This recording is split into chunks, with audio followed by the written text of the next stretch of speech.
नहीं, महिला आरक्षण तो जरूरी है, तो हम तो शुरू से मांग कर रहे हैं। आप लोग अगर देखिएगा तो पौराणिक से जब हम पार्लियामेंट में थे तभी से हम लोगों का ये है, तब हो रहा अच्छी बात है, लेकिन इसके साथ साथ हमने बहुत सारी बातें कह दी है।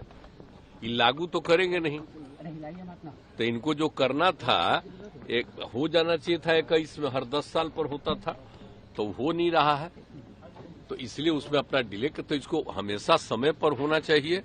और दूसरी बात है कि उसमें हमने कहा है कि उसमें जाति आधारित भी सबका जनगणना कर लीजिए, ये हम लोगों का डिमांड है। वो तो भी हम ऐसे डिमांड किए, लेकिन हम सबको बता रहे हैं ना, देख रहे हैं महिलाओं के लिए कितना किया। सबसे पहले 50% हम ही लोग न कर दिए जी, 6 में पंचायतों का और 7 में नगर निकायों का, और उसके बाद हमने कितना लोगों को बहाली शुरू किया। और जब नीचे 5वें क्लास तक की बहाली हो रही थी तो हमने लड़कियों के लिए 50% कर दिया था, महिलाओं के लिए। अब आप सोच लीजिए कहीं था, और बाद में तो फिर हम लोगों ने किया ही, सब जगह बहाली में हम लोगों ने 35% सरकारी में कर दिया, और पुलिस में भी किया 35%। और आज पुलिस में जितना है महिलाएं उतना देश में कहीं है, तो ये सब हम लोग किए। और किस तरह से जीविका दीदियों का भी जो हम किया, स्वयं सहायता समूह में कितनी बड़ी संख्या। तो हम सब जगह जो महिलाओं के लिए जो काम किए हैं, तो इसलिए हम कह रहे हैं कि जरूर उनका होना चाहिए, उनको बिल्कुल मिलना चाहिए आरक्षण। काम ये संविधान संशोधन जो मेघवाल जी लाए हैं उसको लेकर आए हैं मान्यवर। अब डिलिमिटेशन कमीशन को पहले हम समझ लें। डिलिमिटेशन कमीशन हमारे देश की चुनाव प्रक्रिया को निर्धारित करने वाली एक महत्वपूर्ण इकाई का कानूनी प्रावधान है, और वो अपॉइंटमेंट से होती है, मगर वो क्वासा जुडिशियल प्रोसीडिंग्स होती है। इसकी अध्यक्षता सुप्रीम कोर्ट के रिटायर्ड जज करते हैं। इसके अंदर चुनाव आयुक्त के एक प्रतिनिधि भी होते हैं, और भी 2-3 संस्थाओं के प्रतिनिधि होते हैं जो चुनाव की प्रक्रिया के साथ जुड़े हुए होते हैं। और इसके कानून के तहत सभी मान्य राजनीतिक दलों के एक सदस्य भी उस डिलिमिटेशन कमीशन के मेंबर होते हैं।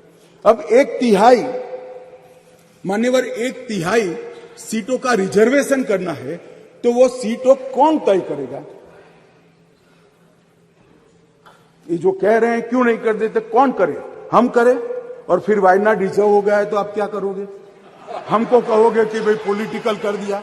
ओवैसी साहब नहीं, अगर हैदराबाद रिजर्वेशन होगा, रिजर्व हो गया, तो कहोगे कि भाई पॉलिटिकल रिजर्वेशन कर दिया।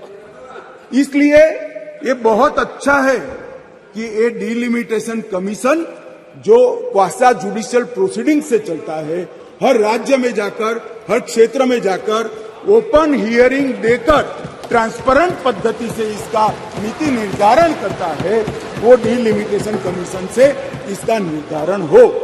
इसके पीछे केवल और केवल पारदर्शिता का ही सवाल है मान्यवर। कोई पक्षापक्षी नहीं होनी चाहिए।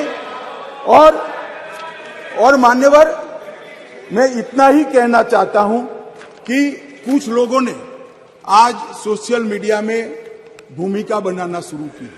हालांकि बहुत मुझे अच्छा लगा, सबको मैंने सुना है, सबने समर्थन करने का अपने भाषणों के अंदर वादा किया है, परंतु सोशल मीडिया में कुछ लोग भूमिका बना रहे हैं कि भाई इस विधेयक को इसलिए समर्थन न करो कि इसमें डिलिमिटेशन कमीशन का है और अभी के चुनाव में नहीं होगा।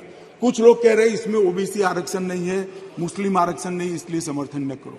मैं अलग कहता हूं, अब समर्थन नहीं करोगे तो क्या जल्दी आरक्षण आ जाएगा? तो भी 29 के बाद आएगा। समर्थन कर दो, गारंटी हो गई। फिर जो सरकार आएगी उसमें जो बदलाव करेगी वो भी होगा। एक बार श्री गणेश तो करो, गणेश चतुर्थी के दिन ये संविधान संशोधन विधेयक आया। एक बार शुरुआत करनी चाहिए, और एक बार शुरुआत करें, उसके बाद पहला डिलिमिटेशन कमीशन